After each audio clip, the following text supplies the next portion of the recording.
Hello there you guys, welcome to one of my videos. So it's time for Manchester United to back Ole Gunnar Solskjaer, as he is here to stay, like I mentioned earlier. Pochettino is going to be taking over at PSG. And don't forget, Pochettino was the favourite to take over at Manchester United when Ole Gunnar Solskjaer was under pressure. Now, during the summer transfer window, Solskjaer wasn't backed enough because we missed out on all of his priority targets. And Solskjaer showed his frustration towards the board quite a few times during the summer.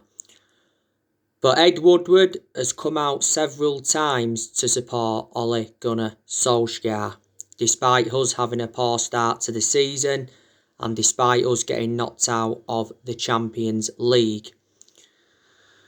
Now, we are looking to make signings in the January transfer window.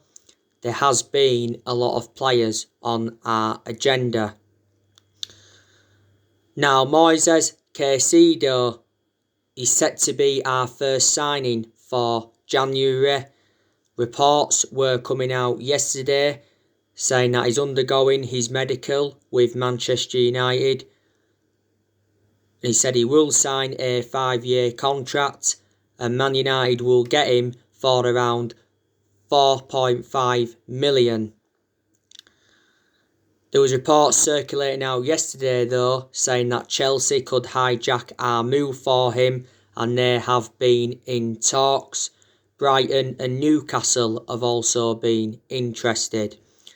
Diario Extra said that we've reached an agreement for Moises Caicedo, and it said we were in advanced talks with Independiente del Valle, and we've outbid AC Milan and RB Leipzig. Independiente del Valle said that they wanted around 5.5 million with add-ons included, and he said they wanted around a 20% sell-on clause. He is the age of 19 as Caicedo, and he is a holding midfielder. Made his debut for Independiente del Valle around 14 months ago, and he played in Ecuador's 4-2 win against Uruguay back in October, and he scored in that game. Solskjaer's brought quite a few young players into the club, and I do like the way he has promoted the youth. Now, another player that's recently been on our agenda, and that is David Alaba. Do you think we could possibly get him in January? Oliver Kahn has provided us with an update on David Alaba, and he said it's likely he will leave Bayern Munich. So he's saying the exact same thing as what Karl-Heinz Rummenigge said, because he appears to accept that David Alaba will leave on a free. And it's said that we've already made a formal offer for Alaba. Bayern Munich have been in the process of trying to get him a new contract, but he's refused to sign a new contract. He's into the final 6 months of his contract. Says Chelsea are going to enter negotiations. Manchester City have made a formal offer for the player. David Alaba is predominantly a centre-half or a left-back, but before he's been deployed as a central midfielder. He's played as a right winger and he's also played as a left winger. He's made 404 appearances for Bayern Munich in all competitions, and he's scored 32 goals, and he's won 20 major honours. Before he was at Munich, he was at Austria Vienna, and he had a loan spell with Hoffenheim, and he is the age of 28.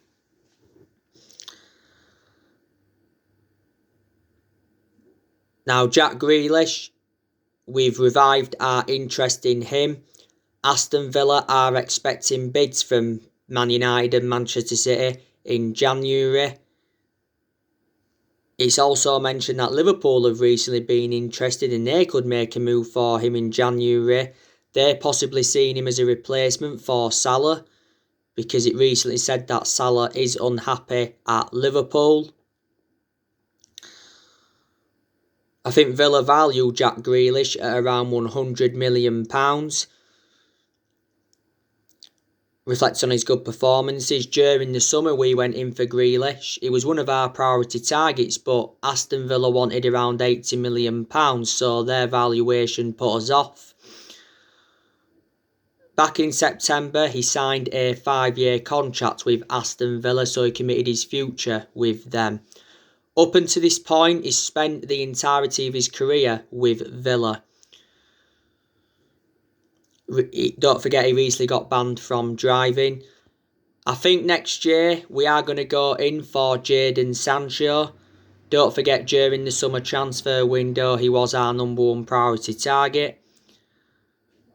We could go in for Erling Haaland next year, but Erling Haaland's move to Man United is complicated because of obviously Mini Oriola's relationship with Manchester United. I said it was a shame we missed out on Erling Haaland back in January because he would have been an Ole Gunnar Solskjaer type signing. Ole obviously knows the player well. Back in December last year, Solskjaer and Woodward met up with Haaland in Norway.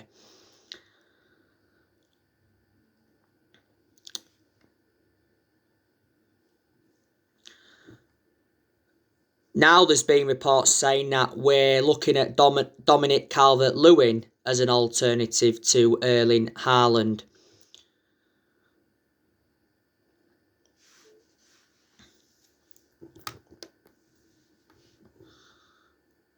Dominic Calvert-Lewin has been at Everton now for quite a few years.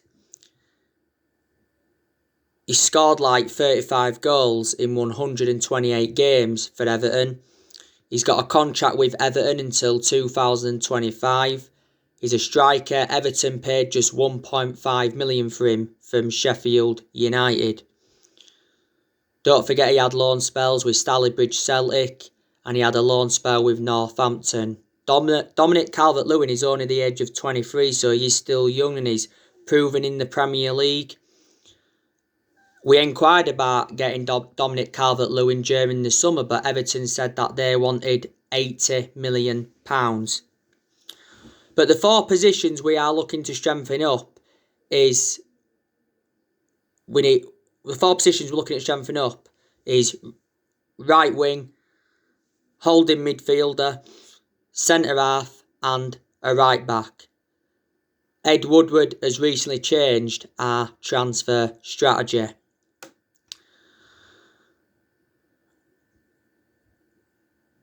We're also going to focus on the outgoings next year as well as the incomings because he's still deadwood at the football club that we do need to get rid of.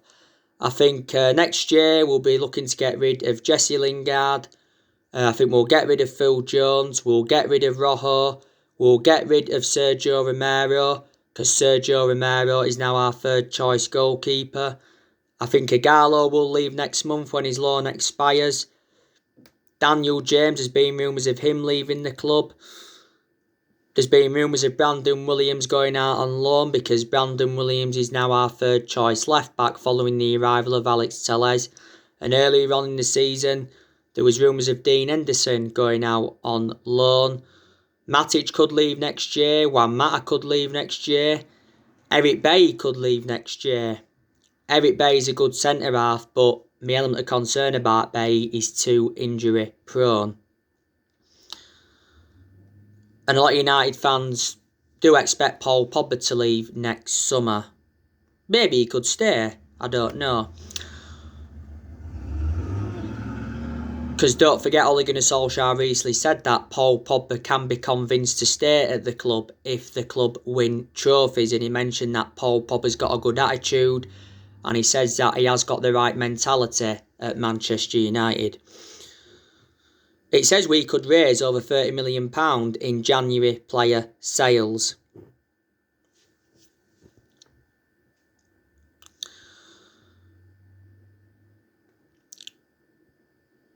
Credit to Ole Gunnar Solskjaer, by the way.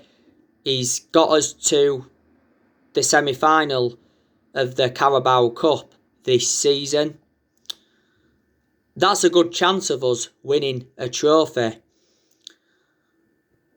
We haven't won a trophy for nearly 4 years. So it's very imperative that we get our first trophy on the board under the Ole Gunnar Solskjaer era. We have got Man City in the semi. That's going to be a difficult game. We did beat Everton in the quarter-finals 2-0. Solskjaer did say prior to that game that our players are desperate to learn how to win trophies. Credit to Solskjaer last season as well, because he got us to 3 semi-finals. He also got us qualification for the Champions League, and he also got us 3rd place. Last season was his first full season at the football club. So Solskjaer's not under pressure at the moment. We've been exceptional away from home. We have won our last 10 away games in a row in the Premier League. So if we do beat Leicester tomorrow, that will be 11 wins in a row away from home in the Premier League. Won all our away games in the league this season.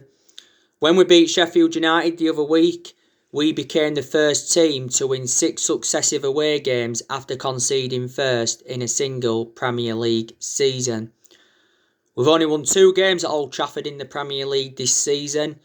We beat West Brom 1-0 and we beat Leeds 6-2.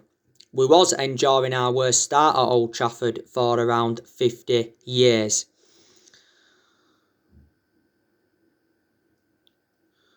We have launched an unlikely title challenge, like Gary Neville's recently mentioned. Because reflecting how poor we was at the start of the season, you wouldn't have even thought we'd have been in the title race, but all of a sudden we have bounced back. Solskjaer has said Man United must ignore the Premier League title talk. He said after the game against Leeds that you can't talk about a title bid until March. But we are sitting 3rd in the Premier League. We are the most successful team in Premier League history because we have won 20 titles and 13 of them are Premier League titles, but we haven't won the Premier League since 2013, so we haven't won it now for around 8 years. But like I've said to you, if we can finish in the top 4, top 3 this season, and if we can get some silverware on the board, that would represent a very, very good season for Man United. Then that would give us something to build on. It'd be absolutely brilliant if we did win the Premier League title, but I'm just very sceptical that will happen this season. Ollie's been at the club now for just over 2 years. The other week it was his 2-year anniversary at Manchester United. This is his 2nd full season. He's managed over 100 games for the football club in all competitions, and he has got a contract with Man United until 2022. He is more than halfway through his 3-year deal that he did sign when he got the job permanently in March 2019. And if this good vein of form continues, then there's a chance that we could enter negotiations over extending Ollie's contract at the club. But I still don't know if he's the long-term manager for Manchester United. I have been saying stuff like, he isn't the right manager. And I've been saying that he's out of his depth. But I'm actually not sure now because we've done really, really well recently. There's a lot of Man United fans that are now Ollie in. Maybe there's still a few Man United fans that are Ollie out, even though we've done well recently.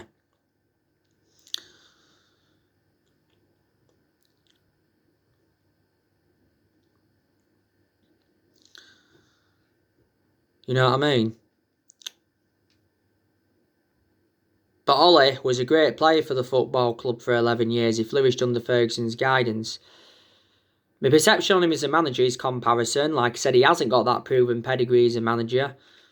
But reflecting how long he's been at Man United, he's learned quite a bit. And You know, he has gained some managerial experience. Solskjaer's certainly not the worst manager in the league. There's worse managers than him. Prime example, Mikel Arteta. He's a much worse manager than Ole. Arteta's going to definitely get sacked by Arsenal because Arsenal are in a relegation battle at the moment. I'm surprised at that. I still don't think Arsenal, though, will go down.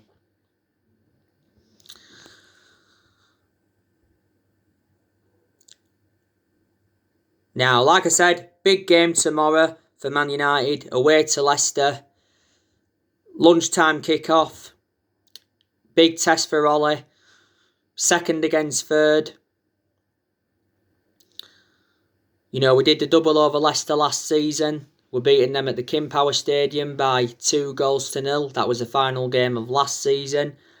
And we beating them at Old Trafford 1-0.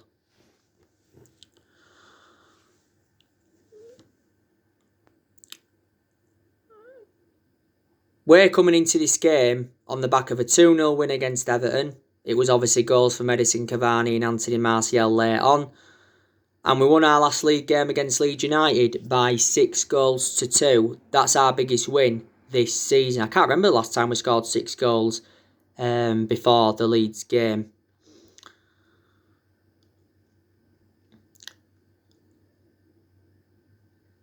Leicester, though, are a good team.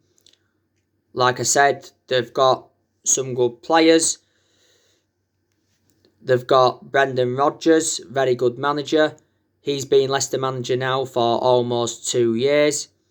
Was it last year? He signed a 5.5-year contract with Leicester. Brendan Rodgers has managed quite a few clubs in his managerial career. Before he was at Leicester, he was at Celtic. Enjoyed a few good years with them. Before he was at Celtic, he was at Liverpool. I think he enjoyed one good season with Liverpool. Before then, he was at Swansea. Did quite well at Swansea. And before Swansea, he was at Reading and Watford.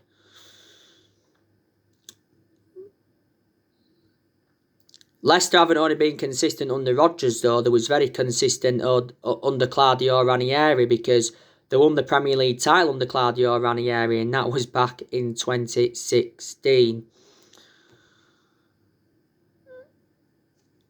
Like I said, I watched some of Ole Solskjaer's press conference building up to this game.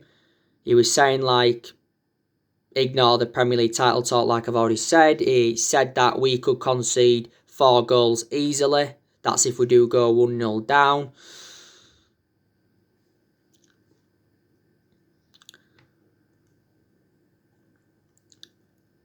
And I think he's mentioned that, was it Martial or Edison Cavani is a very, very good player. But I didn't watch all of it. I've already gone through with you how Manchester United could line up against Leicester tomorrow. I'll go through with you again. De Gea in goal, Bissaka at right back, Bay and Harry Maguire, the 2 centre-halves. Left back, Luke Shaw. Midfield, Pogba, Fred, and then Fernandes in number 10 ahead of them 2. Martial on the left, Rashford on the right, and Edison Cavani up top. Solskjaer will certainly make changes from the 2-0 win against Everton. In that game against Everton, he made around, 8 or 9 changes from the 6-2 win against Leeds. But in the Carabao Cup game, Solskjaer rotates the squad, doesn't he?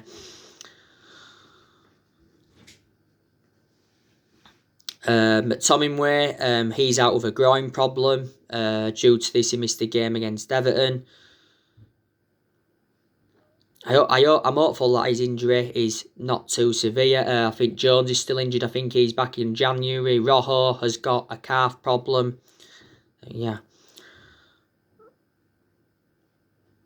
And our next game after Leicester is Wolves at home. Should be winning that because Wolves haven't been great this season. Then after Wolves, it's Villa on New Year's Day. Then obviously it's Man City in the Carabao Cup semi-final. That's a massive game for Manchester United. So games are coming up thick and fast.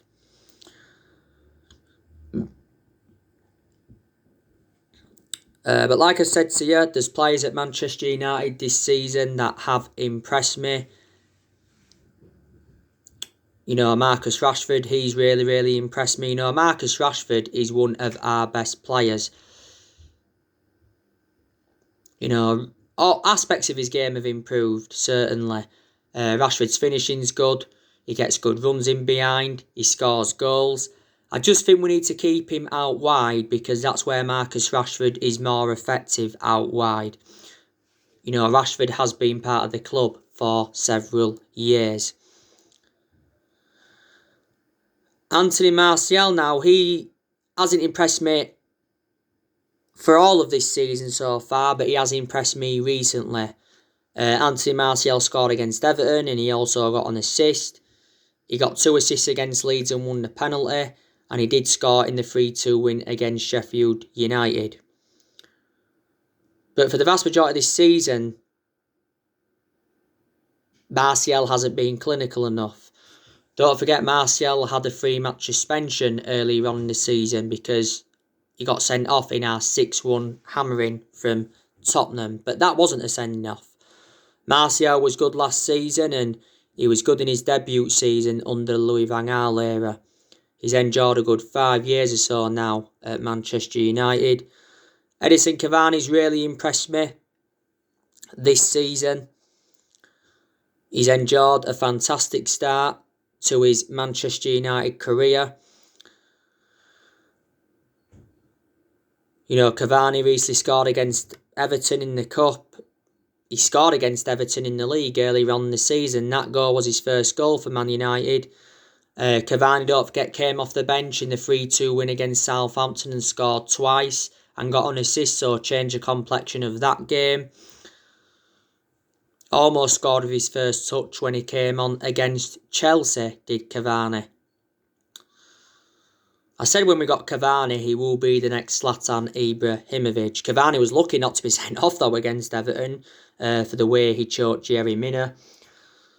Mason Greenwood's impressed me recently. Obviously, early on in the season, didn't really have much of a perception on him because obviously he had personal issues, he had injuries, and at one point he was out with illness. Ollie has been defending Mason Greenwood a lot this season.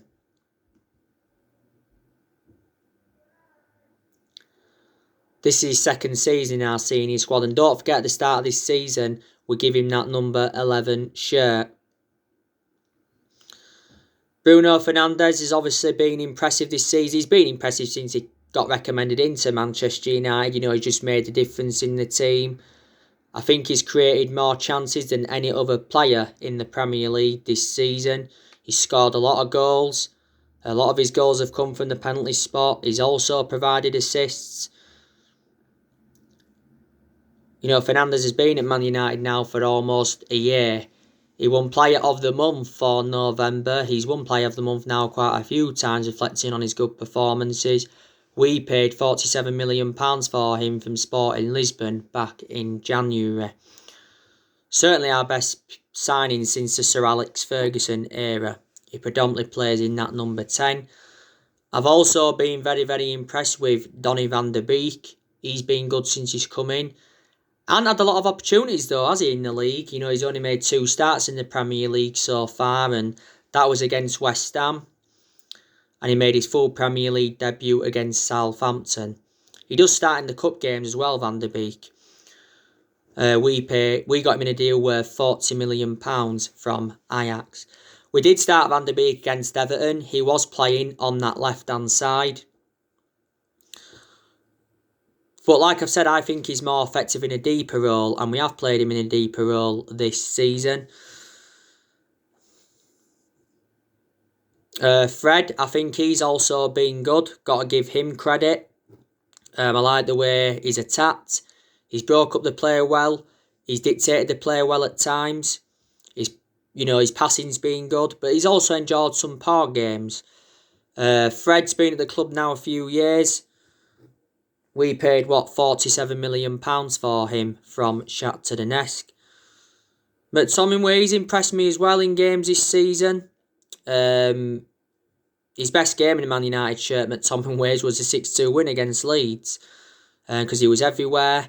He scored 2 goals and he also got an assist. Was it just after the first lockdown? He signed a 5-year contract with Man United. But Tom Ware's been part of the club now for a while. To Paul Pogba's credit, he's impressed me since he's come back from that ankle injury. Paul Pogba really impressed me.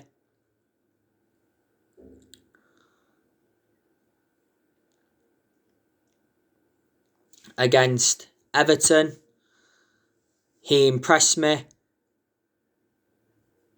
Against Sheffield, played a part in one of the goals and his movement was good. He impressed me in the 0-0 draw with City. He did well in the game against RB Leipzig. He came off the bench and got his name on the score sheet. Also did well in the 3-1 win against West Ham. Scored an absolutely superb goal.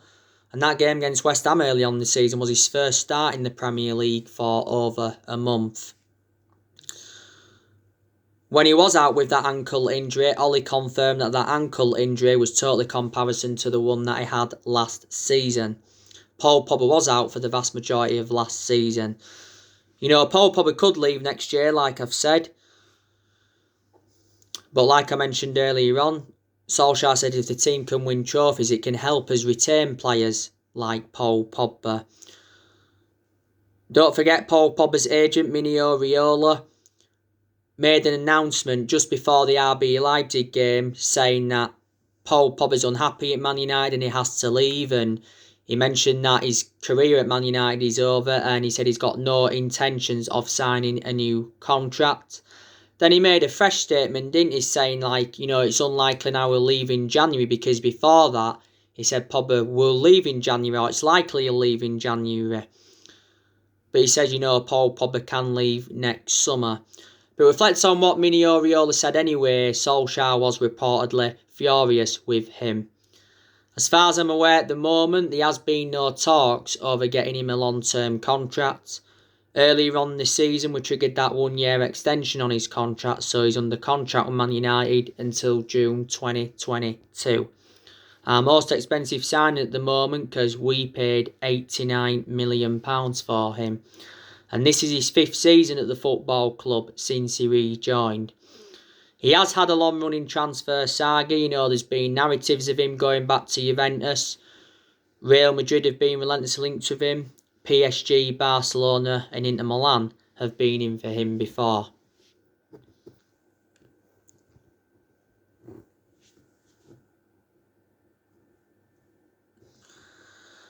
So there you go. Luke Shaw, he's also impressed me this season. My only element of concern about Luke Shaw is that he is injury prone. Because he did have an hamstring injury early on this season. Then obviously he went off injured in the Leeds game, but that was only a minor injury. He's back now. Luke Shaw's enjoyed a good 6 years or so now at Manchester United. Got him for £30 million from Southampton back in 2014. Alex Telles, he's enjoyed a fantastic start to his Man United career. Alex Telles gets forward well, he gets in good positions, he puts good deliveries into the box like he did in the game against Everton recently. The bad game he had was the RB Leipzig game. Some people don't think he was that good in the 2-1 defeat to Istanbul Başakşehir. We got Alex Telles in a deal worth £15.4 million. Harry Maguire, he's also impressed me in games this season. You know, where he's been very effective in the air and he showed that ability to play out from the back. And he's latched onto set pieces well. But he's had some poor games where he's looked too exposed and he's made mistakes. Maguire is good, but he's not on that elite level yet. He's nowhere near on the same level as Virgil van Dijk. He certainly wasn't worth the £80 million that we paid for him. He is the most expensive centre-half in the world at the moment, and he is our current captain. Victor Lindelof, you know, he's impressed me in games this season, but I've got my reservations about him. You know, he is a static centre-half. He does make mistakes and that. You know, obviously scored against Leeds, didn't he, Victor Lindelof? That must have been his first goal of this season. So there you go. Eric Bailly, he's impressed me when he's played, just too injury prone. And Bailly did well against Everton, so this is why I think he could get given a start against Leicester. Reflecting how good he was. He's a better centre-half than Victor Lindelof, simple as that. Wan-Bissaka's been impressive in some games this season where he's got forward well, defensive contributions being good.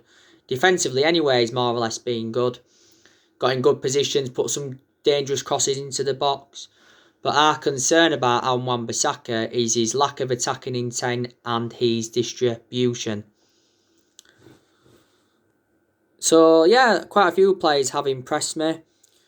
Ole Gunnar Solskjaer, he's spent over £200 million since he became Man United manager, and he's endured 4 transfer windows at the football club. We've seen a lot of players depart the club as well since he got recommended in. So anyway guys, that's everything to update for today. Drop your comments, likes below on the channel. If you do, consider subscribe as always, and take care. God bless. See you all again very, very soon.